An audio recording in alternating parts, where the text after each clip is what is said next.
Welcome to another episode in our Summer Shorts Daybreak series. London is fabulous, but exhausting. Take a day off in the middle of your trip. Get out of London for a break from your break. Today we're heading to Portsmouth and Southsea, an historic naval port city with a Victorian seaside resort tacked onto it, located on the south coast in the county of Hampshire. Stand at the point in Old Portsmouth, and the whole of British naval history funnels past you in a strip of water barely 200 meters wide. Aircraft carriers slide out on one side, the Gosport ferry chugs across the other, an overnight boat makes for France, while the Isle of Wight ferry backs into the Solent. This is the narrowest, busiest, most consequential gap of sea in the country. Get on a train at Waterloo, and 90 minutes later you step off at the Great British Seaside. And that great British weather that often comes at you sideways while you hide your fish and chips from the seagulls. Portsmouth proper is a naval town, salt-cured, rough and tumble, and proud of it.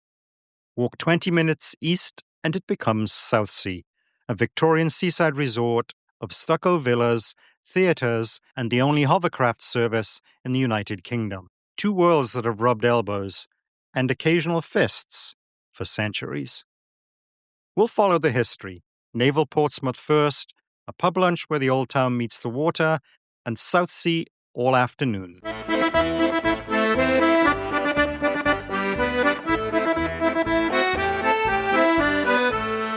Portsmouth is the United Kingdom's only true island city. Most of it sits on Portsea Island, cut off from the Hampshire mainland by a tidal channel barely 30 meters wide called Ports Creek. From Portsdown Hill, it looks like a peninsula. It's not. For a city its size, Portsmouth has harbored a remarkable cast. Charles Dickens and Isambard Kingdom Brunel were born here. H.G. Wells, Arthur Conan Doyle, and Rudyard Kipling all lived here. Add 2 cathedrals, museums, theatres, Gunwharf Quays, and the 170-metre Spinnaker Tower, and there is plenty to do.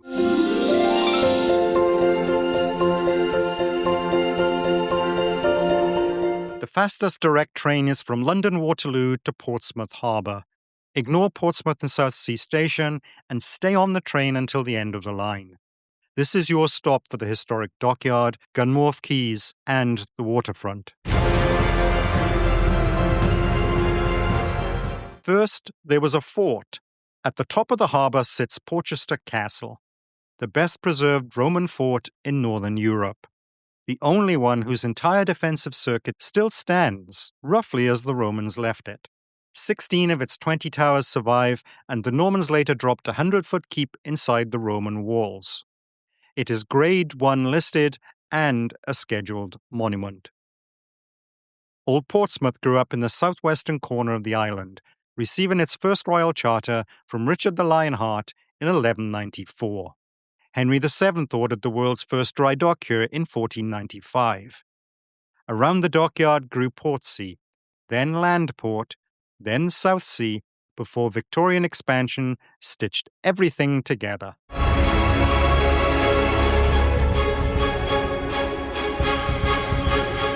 Step off the train and straight into the historic dockyard. Begun as Henry VII's dry dock, it was expanded by Henry VIII into England's first true naval dockyard. His flagship, the Mary Rose, was built here, sailed from here, and sank just off this coast. 3 ships tell 3 centuries of naval history. HMS Victory, Nelson's wooden world of 1805. HMS Warrior, the Iron and Steam Revolution of 1860. The Mary Rose, raised from the seabed and preserved in her own museum. Gunwharf Quays and the Spinnaker Tower represent the 21st century, outlet shopping beneath a 170-metre sail-shaped landmark. Alongside Victory sits HMS M33, a First World War monitor built in just 7 weeks for Gallipoli. One of only 3 surviving Royal Naval warships from that war, and the only Gallipoli survivor. Her crew called her the lucky ship because every man aboard returned home. A few minutes south along the water lies the oldest stone in the city. The Grade 1 listed round tower began in timber around 1415 to guard the harbour from the French. A chain once stretched across the water to Gosport to block enemy ships.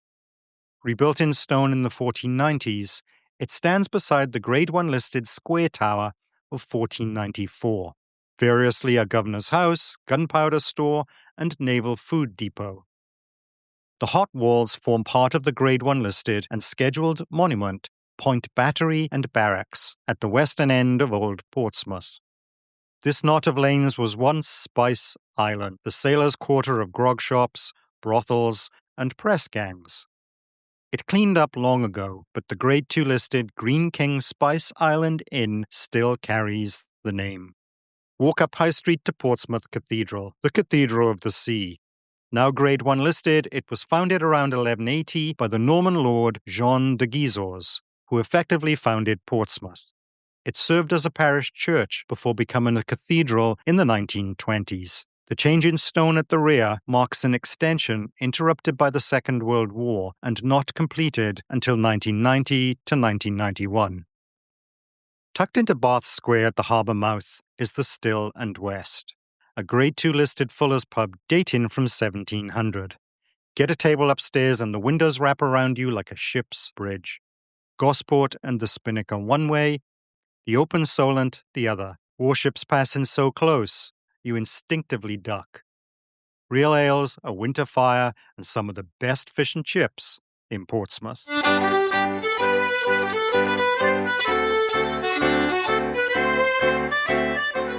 You'll hear the city call itself Pompey, the sailor's name and football name.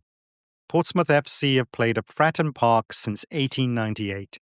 Their star and crescent logo comes directly from the city's coat of arms. Nobody agrees where Pompey comes from. Theories range from a mangling of Portsmouth Point, a captured French warship, lads who climbed Pompey's pillar in Egypt, a lecture on Pompey the Great interrupted by a sailor bellowing, "Poor old Pompey!" at a bad Fratton result.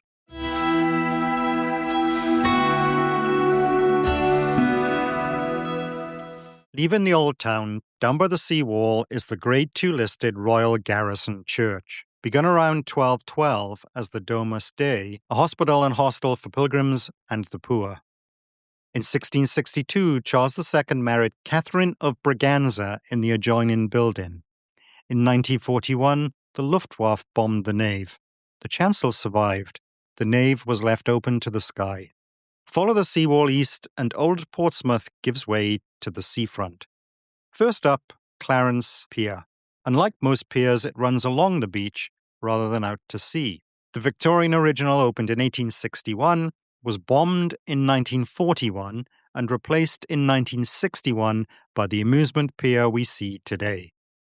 Then comes the hovercraft. Hover Travel has operated the Southsea to Ryde route since 1965 and claims the world's longest-running scheduled passenger hovercraft service. 10 minutes across the Solent to the Isle of Wight, where Cockerell invented the hovercraft.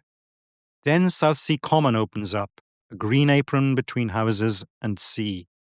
Today, it's a Grade 2 listed historic landscape with a remarkable collection of Grade 2 listed naval memorials that tell the story of 19th century sea power, mutiny, sea battle, China War, fever epidemics, and the Crimea.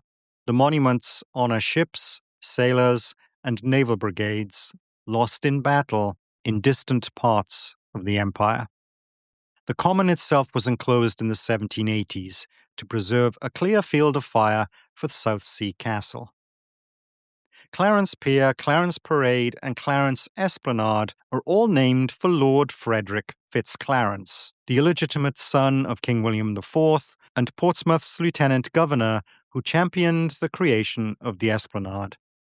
His own Grade 2 listed monument of 1852 stands nearby at Pembroke Road. Just inland lies Canoe Lake, the last remnant of the Great Morass, marshland drained in 1886 to allow the resort to expand. Follow Clarence Parade and read the street names. Avenue de Caen is a reminder that Portsmouth is twinned with Caen in Normandy. Ferries still cross at night. The channel here is not a barrier, it's a commute. Dominating the common is the Grade 1 listed Portsmouth Naval Memorial, a Portland stone obelisk crowned with ship's prows and a copper globe. Nearly 25,000 sailors lost at sea in 2 world wars are commemorated here. This is how seriously Portsmouth takes its seafront heritage. Even the Edwardian cast iron lampposts along the esplanade are Grade 2 listed. Also Grade 2 listed, the 1889 Charles McCheyne drinking fountain, an Edwardian tram shelter, Southsea Lodge, and Park Lodge. Right here on the esplanade is the reason those Normandy ferries still run. In June 1944, Portsmouth became one of the great springboards for D-Day. Southwark House on Portsdown Hill served as Eisenhower's headquarters, and much of the invasion fleet sailed from the waters around the city. The D-Day story is Britain's only museum devoted entirely to the landings. Check out the Overlord embroidery, and outside stands LCT 7074, the last surviving D-Day landing craft. Southsea Castle was thrown up in a hurry in 1544 on Henry VIII's orders, bracing for a French invasion. It's a scheduled monument today. The attack came the following year. On 19th of July 1545, Henry stood on these ramparts and watched his flagship, the Mary Rose, heel over and sink in the Solent, taking most of her crew with her. The lighthouse arrived in 1828 and still marks the Deepwater Channel into Portsmouth Harbour. The Mary Rose lay on the seabed for 437 years, until 11th of October 1982, when the world watched a Tudor warship rise from the Solent on a yellow cradle to be preserved nearby in her own museum. Look out to sea. Those low grey rings on the horizon, they're forts. 3 centuries after Henry VIII watched the Mary Rose sink from this shore, the Victorians fortified the same horizon. Fearing a French invasion under Napoleon III, the Royal Commission of 1859 ringed the Solent with armoured forts built on offshore shoals. The press mocked them as Palmerston's follies. The invasion never came, but the nickname stuck. The nearest is Spitbank Fort, a circular iron and granite fortress about a mile offshore and now a scheduled monument. Beyond it stand Horsand Fort and No Man's Fort, with St. Helens Fort farther east towards the Isle of Wight.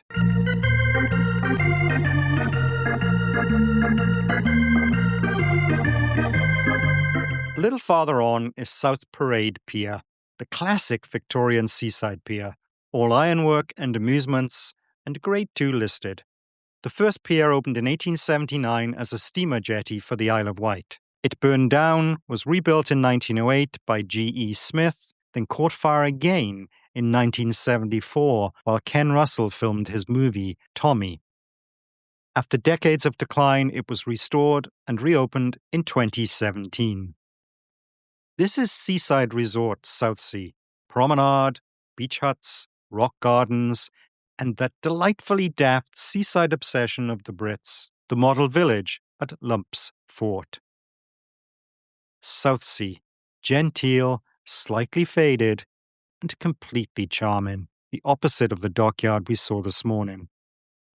Portsmouth City Council calls Thomas Ellis Owen the maker of Owen's Southsea. From the 1830s, he transformed poorly drained farmland into a genteel suburb of stucco villas, terraces, and leafy crescents, earning the title Father of Southsea.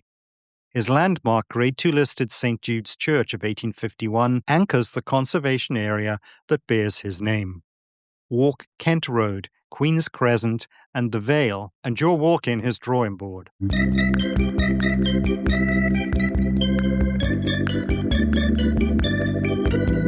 Here's the subtlety that guidebooks miss.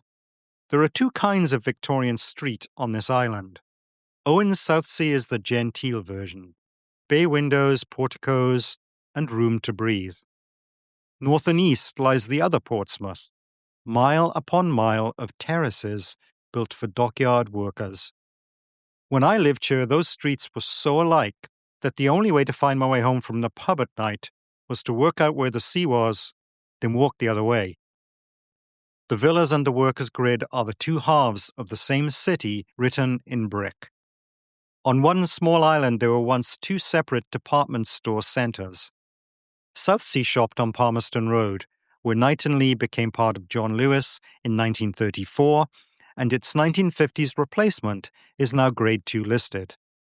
The naval town shopped on Commercial Road in Landport, home to Woolworths, C&A, later the infamous brutalist Tricorn Centre, and the Cascades Centre. On the night of 10th of January 1941, the same Luftwaffe raid that gutted the Royal Garrison Church devastated both Portsmouth shopping centres. Knight and Lee burnt to the ground. For one night, two centres suffered as one. A detour most visitors miss lies at Grade 1 listed 393 Old Commercial Road, the late Georgian house where Charles Dickens was born in 1812. It's now a museum. If you have the stamina, cut inland to Albert Road, Southsea's bohemian spine of bars, cafes, and bric-a-brac. Its anchor is the Grade 2 star-listed King's Theatre, built in 1906 to 1907 by the great theatre architect Frank Matcham, who also built Portsmouth's Grade 2 star-listed New Theatre Royal. Ken Russell filmed the Pinball Wizard sequence of Tommy inside the King's in 1974, the same year he set fire to the pier. I recommend Portsmouth and Southsea Station for your return journey. As always, check ahead for current schedules.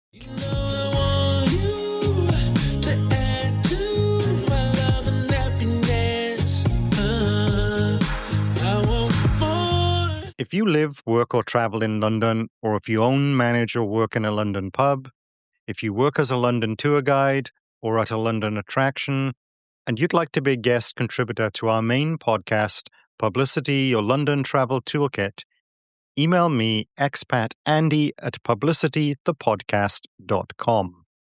Love our content? Love London and its pubs? The best thing you can do is share the love.